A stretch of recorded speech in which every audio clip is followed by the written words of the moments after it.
Cepat molek meta di minyak geruk be. Tak tahulah takut perasaan kita kalau lagu mana. Orang lama kita dapat subsidi ke. Sepatutnya liter tu kita akan dapat lebih be. Saat ni saya pergi minyak. Kereta saya pakai bukan sehari dua be lama dah. Jadi saya pun tahu beza dia setara mana takut minyak tu. Kalau 20 ya setara mana, 20 ya setara mana. Jadi kita tahu. Tapi saat ni bila mana kita pergi minyak tu rasa macam tak ada beza lah be. Dah tak tahulah takut perasaan kita. Habis-habis dia lagu mana. Kalau setahun ni, kita rasa tidak perlu ada subsidi pun tak apa. Teruskan dengan harga 2 ya 5 sen. Tak perlu sakit kepala nak pergi beratur, nak pergi cocok haisi. Dia andai kata time kita nak pergi minyak tu, tiba-tiba sistem pula down. Terpaksa kena bayar dengan harga 2 ya 60 sen. Tak? Lepas tu andai kata habis dah 300 liter kita guna ni, kena bayar juga dengan harga 2 ya 60 sen. Sebulan ya be? Lepas tu kita pun tak tahu be perancangan kita setiap hari, penggunaan minyak kita setiap hari kita tak tahu be setara mana.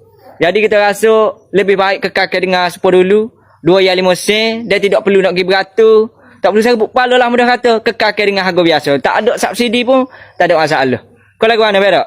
Hak mana pergi minyak tu setara mana? Jajah komen kita nak tahu takut perasaan kita. Kau lagu mana?